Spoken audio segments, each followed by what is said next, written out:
We are very excited to talk with our next guest, former UK Prime Minister Boris Johnson, who led Britain's Conservative government for 3 years before resigning in 2022. Before that, he was a leader of the campaign to take Britain out of the European Union, known as Brexit, and he's got a new memoir out. It's called Unleashed. It highlights the darts and laurels of his career serving as the mayor of London and the UK's top diplomat, and then finally Prime Minister. Mr. Prime Minister is how I would address you. Good morning. Good morning. Good morning. Thank you. Call me Boris. You please. say call me Boris. Yeah, Okay. That's okay to call you Boris? All right. In the UK, once you've ceased to be Prime Minister, you're a toenail. Okay, so Boris. You're just all right. Boris. So the book, it's called Unleashed. I told my colleagues Good and friends title. here that it's a great title. I think it's a great book. Some of the reviewers in the UK have not been as fond of it. Here's some quotes. Twisted, sour, full of lies, memoirs of a clown, unhinged and embarrassing. It seems there's still some hurt feelings from your time in office. There are. And so I wonder about the timing of this book. Is it actually you floating an offer to the public to say, I'm coming back? The answer to that question is, of course, contained within the pages of Unleashed, and you will find. You said okay. Then, all right. And so what I'm trying. It's an argument about believing in Britain. Yes. It's about my strong conviction that our country people in our country chronically underestimate our own potential, and so. Unleashed is about the story of how we decided to come out of the European Union, how difficult that was, and at the heart of it is a narrative about how, in one important respect, it really paid off. Mm-hmm. And we had this terrible, like everybody did, the COVID. And we were able to, because of Brexit, to license vaccinations faster than the 27 EU countries, the people who stayed in the EU. Weeks and weeks faster. But it's interesting. And so it's a story about unleashing potential legislatively, but also human potential across the whole of the UK. But it's that's the theme. It's interesting what you say about Brexit now, because you were so in favor of it, very emphatic, but yet before you actually pulled the trigger, you said you're in the bathroom, you're questioning your gut, you're on the floor doing push-ups saying, is this the right decision to make? So you clearly were struggling even while you were saying, okay, we're going to do it, this is perfect. But you made your way through that. I did, and so it was a big decision, and there was a lot of pressure on me to come up with my answer, because for some reason people were I wasn't even a minister at that stage, but people were very interested to know what I thought. And I decided that it's about democracy. Ultimately, the people have to know who is ruling them. And they have to be able to remove that person from office. And everybody's kind of hysterical right now in the United States about this election that's going on. Everybody's freaking out.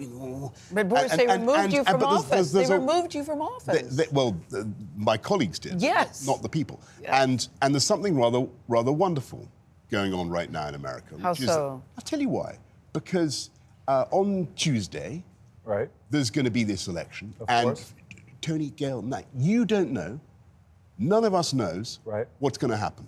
Correct. And that is and people are scared of that, but it's an incredible and it's a wonderful thing. Well, let's stay because right there are countries where they do know. Well, in China, in Russia. It's a beautiful thing having a democracy, right? They know Let's get what in the here. outcome of the Let's talk about our election. Let's stay right. That's an amazing thing. Let's stay right in this pocket. And you have said that former President Trump, if elected again, would be a strong president for us. And there are his followers that believe the same thing, but there are also others that are concerned about his age and capacity to lead this country. Do you believe he is the same man that you have worked with in the past?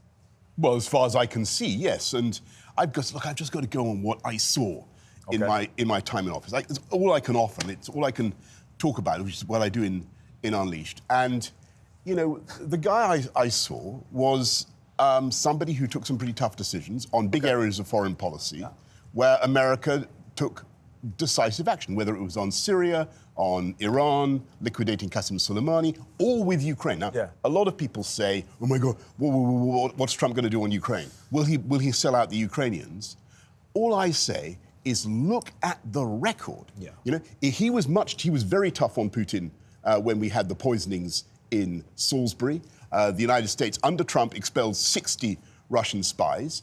And it was Trump who gave the Ukrainians the Javelin shoulder-launched anti-tank weapons, which were crucial for the battle in Kiev. So, all I can speak of is is what I saw. So clearly you're bullish on Trump, you're optimistic on Trump. In the book, by the way, Unleashed, I think the title is, you've mentioned you refer to him as an orange-hued airship borne aloft by his own ego. So you're not purely in favor of him. And I do have to ask you a question. But I think all politicians like that. Okay, all right, let me get to the question. Because, some of his former senior staff, including his former chief of staff, have referred to him as a liar, or in the case of that former chief of staff, a fascist. You're a smart guy. Does he meet the definition of fascist? I think if you go back to the 1930s and you look at the origins of that term and the types of politicians who had a genuinely fascist agenda, I don't really see the connection. I think that's nonsense. And look, I think people are very, very divided and very anxious, as I said.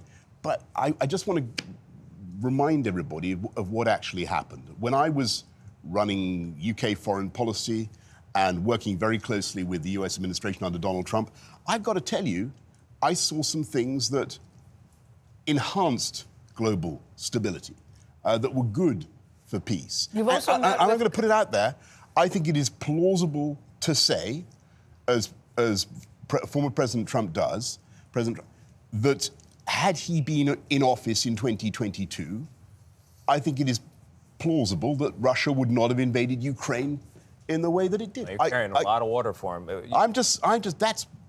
That's my hunch. You've also met with Kamala Harris, you said. You mentioned meeting with her.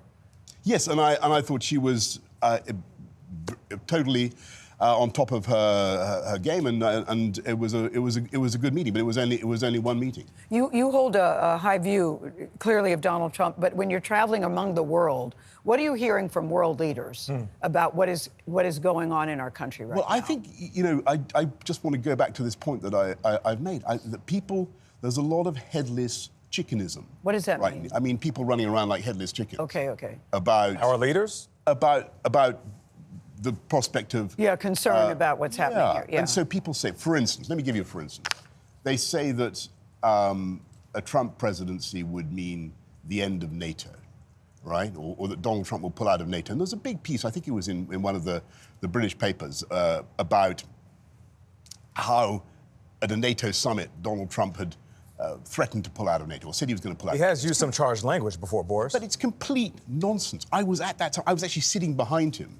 You say I'm carrying a lot of water for him. I'm just trying to put a point of it. I saw him extemporize. It was a pretty funny speech, but he extemporized a long and passionate case why Europeans should pay more for our common defence, and that is basically that's British policy. I mean, there was nothing.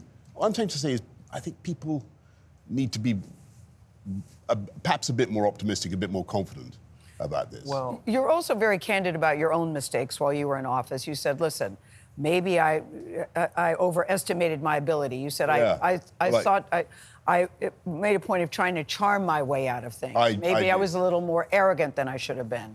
The lessons that you have personally learned. I put my hands up to that. And I think I had a wonderful time in politics, and I was mayor of London and then foreign secretary. And you said there's a difference between mayor of London and prime minister. Being mayor of London it was a bit intoxicating because you're a kind of monarchical figure when you're a mayor, and when you're in the British system, when you're prime minister, it's very different, and you serve at the pleasure of your and you said there were yards and yards of self-loathing and self-explanation.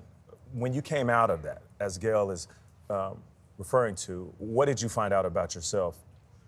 I think in your time in office. I think where did you drop the ball? I think looking back is what Gayle was saying. I think that COVID was a nightmare because we, rightly or wrongly, we locked everybody up. And you don't have an opinion looking back whether it was right or wrong? I think it was right, but I worry. I really worry about. I worry whether the actions we took in locking down did enough to bend the curve of the epidemic down, to justify the disbenefits, the loss of education, the suffering. Do you see what I mean? So I think if you look at it's like a Bactrian camel, right? It's a double curve across the world. Whatever anybody did, there were two curves. I love your conversation with the Queen. You had a last conversation with the Queen, and at one point she told you, it's not about being popular, it's about being useful. That's correct.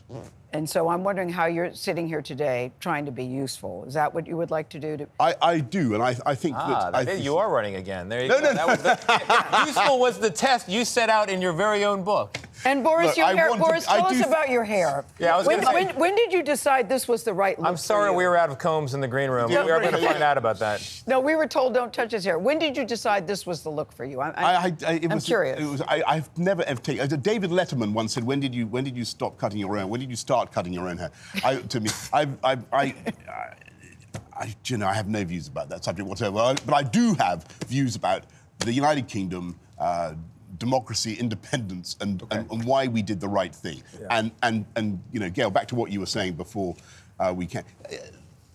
The Brexit stuff, and you get a lot of negativity about it now, but it should be so in tune with the American ideal of freedom, because it is. And this country, this is an amazing country. It would never do something like submit its democracy to the European... I'm sorry to get in there. I'm sorry to interrupt. I don't know how much money you're making on this book, but you're going to have to pay us to cover the commercial breaks. Yes. If I don't stop you now, all right? We're going to have to go. Boris Tony, Johnson, thank you very much. That title, again, is Unleashed. It is on sale right now. For a reason. Untrammeled, uncontainable.